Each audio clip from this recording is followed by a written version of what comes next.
My name is Sibila, and I'm a website and brand designer and strategist. The main reason I go live here every Friday is to actually help you take action and move forward on your brand and on your website building journey. Okay, so you can be a DIYer or not, but you still need to be in control of your business brand and in control of your business website. So this is very important, even if you're a DIYer or even if you're not. Okay, so the next thing I want to say is happy 4th of July for all of us here in the US. It's 4th of July tomorrow. Today's July 3rd, of course, but we're kind of starting to celebrate today. So I wanted to let everyone know that. So happy 4th of July to you who's in the US and to also all Americans that are sprinkled all over the world, because I know you're there too. Today, I'm actually talking about how to bring more people into your website through the search results. Did you ever go look for an apartment or for a house to buy or to rent, and then when you get there, the building is kind of shaggy looking, and the filthy floors and stuff like that, and you're kind of like, oh my god, you might just probably just turn around, leave, and not even go in, right? Also, another example too is if you're an HGTV lover. I mean, I know I have a couple of people in my family who are. So, I'm sure you probably, if you do watch that station, I'm sure you've probably seen some of the shows where all the work they do is like on curb appeal, like to try to lure people in. So that they take this house or whatever, this place, and they work on all of the visuals from the outside, right? So the reason is because you want people, you want to learn people in, right? So we do the same thing with our website when we're actually thinking about when your website shows up in searches, right? So that's what I'm going to talk about today. If you have any questions during this live, go ahead and drop in the comments, and I'll try to answer them as I go or like at the end. Okay. So I see Cheryl joined us. Hi, Cheryl. Oh, I made it here live. I know, right? Isn't that cool? I love it when I make it live to any other live broadcast that I want to see.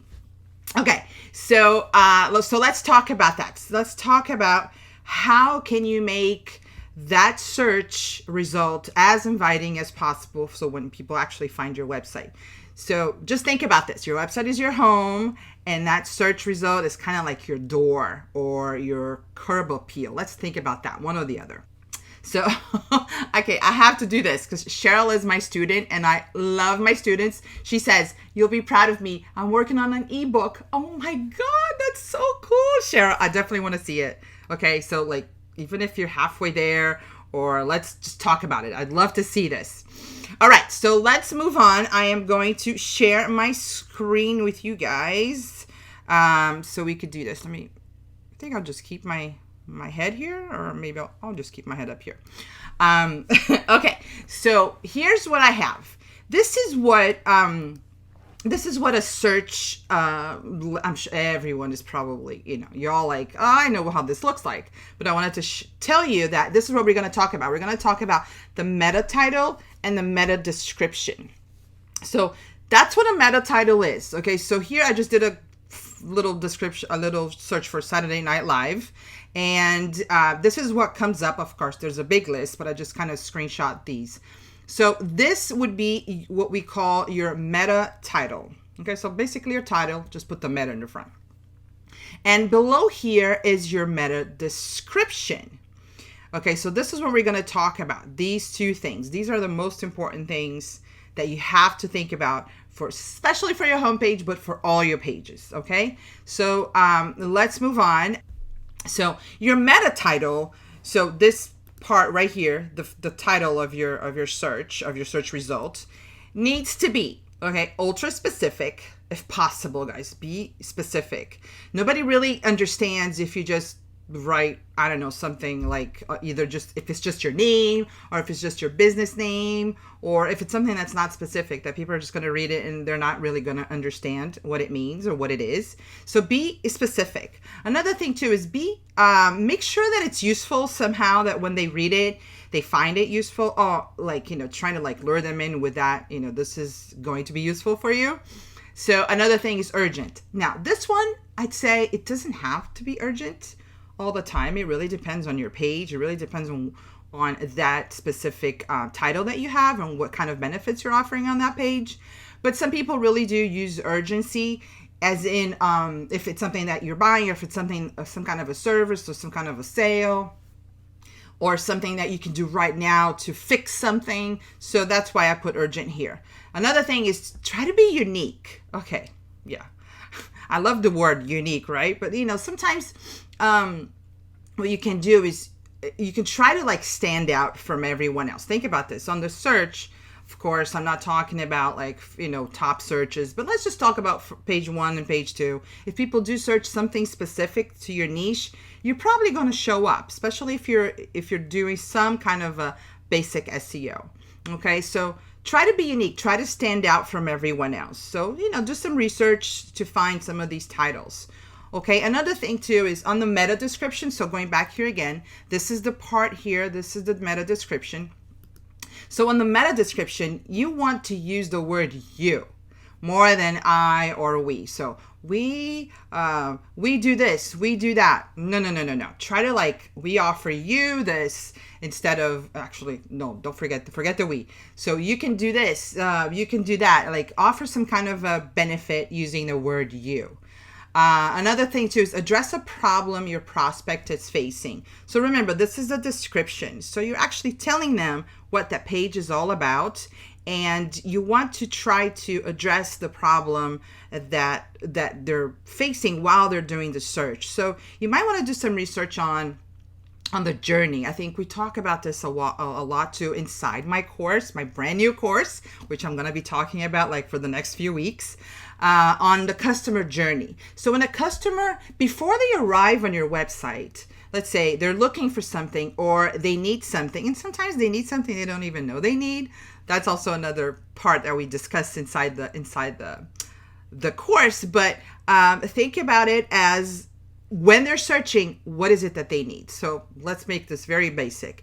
So for the girls, okay, for the ladies. So let's say you are looking for a new lipstick. So because you don't have a red lipstick, let's say. So you're searching for a red lipstick, right? So that's what you need. So think about the emotional state or the need state that your prospect is when they're searching, and address that. Try to address that on the description. Okay. So the other thing too, these all kind of like, I'd say they almost like tie in together. I already talked about benefits. So try to promise a benefit in that description. So what's in it for them? If they click on that link and get to your page, what are they going to get from that? And another thing is appeal to their current emotional state. I just talked about that. So this is all, like I said, this is all like something that you can wrap up together and try to do it, of course, in a short sentence. I'm actually going to give you the characters, the amount of characters you have to use in order for it to fit. And another thing too is don't get caught up too much on it. Like spend, weeks and weeks and weeks trying to write one description. Write one, put it up, and then, maybe you can rework it as the page is up, and as the time goes by, maybe a couple of days or a couple of weeks go by and you go back to it. Again, I'm an advocate for just get it done. Get it out there, get it done, because you can always go back to it and refine it and make it better or add to it. So it's always possible. So again, like I said, I kind of mentioned this last week. This is the web, and your website is not something that you print and it's done. And if you want to change anything, you have to do the whole thing again, and print again. You don't have to do that. The website or your website evolves, and you can change it. You can always go back in there and you can always make a couple of changes. Sometimes it's just a sentence, sometimes it's just a word. So just have that in mind when you write that description. Try to get all of these, these 4 items in there. if you can. And then if not, you can always write something in there and make it, make it as good as possible now, and you can always revisit it later, okay, as you move along. That's also it happens to me, guys. So that's one thing. Another thing too, okay, so this is what I wanted to show you. This is important. Your meta title, okay, so I'm gonna go back here. This part here, it's from 50 to 60 characters. And your description is 50 to 160 characters. Okay, so when I say 50, it's because Google pretty much prefers, especially on a description, Google prefers a description that it's at least 50 characters long. So let's say that counts as positive points for you.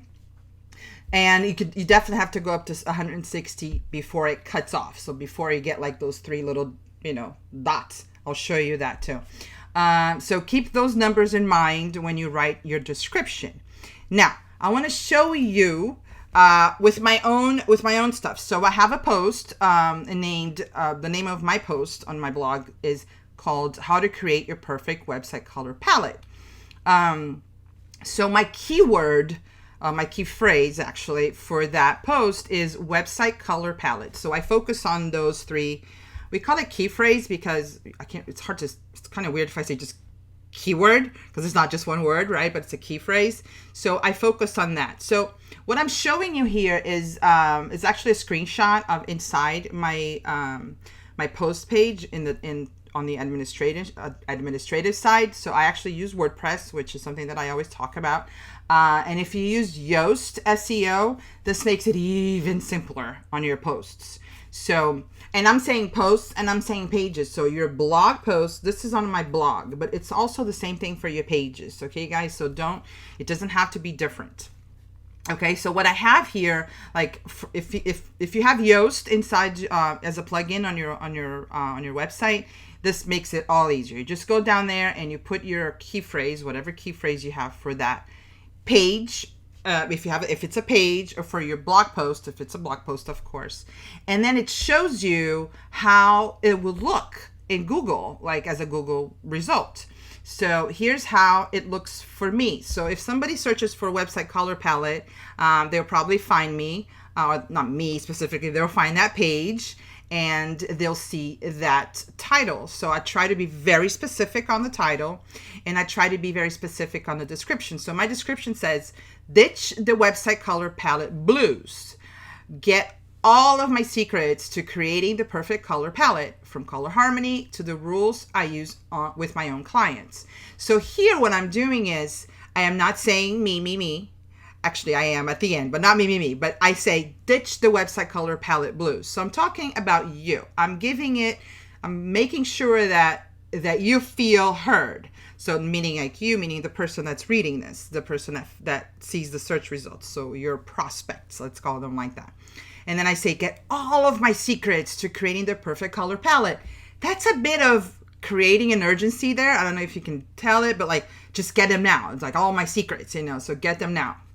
That's the urgency. And then I try to explain here what it is, from color harmony to the rules I use with my own clients.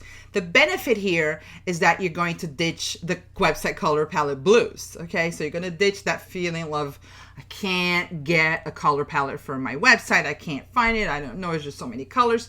People sometimes just feel like very stressed out or overwhelmed, or even like the color blues, I call them. So I try to pack all of that in. And believe me, that was not my first time. I actually wrote the description, I'd say maybe 5 times already. And I think I might have gotten to the point where I like it and it's round. So just an example how you could do this. And again, if you do have WordPress and if you use Yoast, makes it so much easier. And then this other column here is another version of what Yoast shows. So here, Yoast shows me the desktop results. So if people search for this and they find me and they see this is how my listing on a desktop will look like. And this is how my listing on a mobile, like on a phone, will look like. So it shows you the preview. It gives you the preview of what it looks like once you have this done. Okay, last slide is, I wanted to show you, actually, I grabbed this from a really good book. This is like an example of what not to do and what to do. So which is what I just already told you. So this first column here is what not to do. So the ringtail, the Writingale home. Okay, what kind of title is that, right, guys? I mean, what does it tell you? Oh, it's the homepage, but it doesn't tell me anything, right? Especially with that name. So here, it's a little bit better. The Writingale free copywriting course, right? So the title is a bit better, but it's a very long description. Actually, I wanted to talk about this description too here. The description is the Writingale select page, home about services, work with me, contact. This is what happens when you don't have a meta description. If you don't do that input yourself, what Google does is Google grabs the first copy it sees on your page. So in this case here, the first copy it sees is the name of the company and the navigation. So that's what it sees and that's what it's going to show. So don't do that. Definitely don't do it. These are like, we don't want that. We want definitely a better description here, and a better title. This one has a better title, not the best, but a good title. And then free copywriting course. Is your website not getting you enough clients, leads, or businesses? Not sure which techniques? Too long, ... You don't get to see the rest of the thing, the rest of anything, the rest of the description, unless you click on it.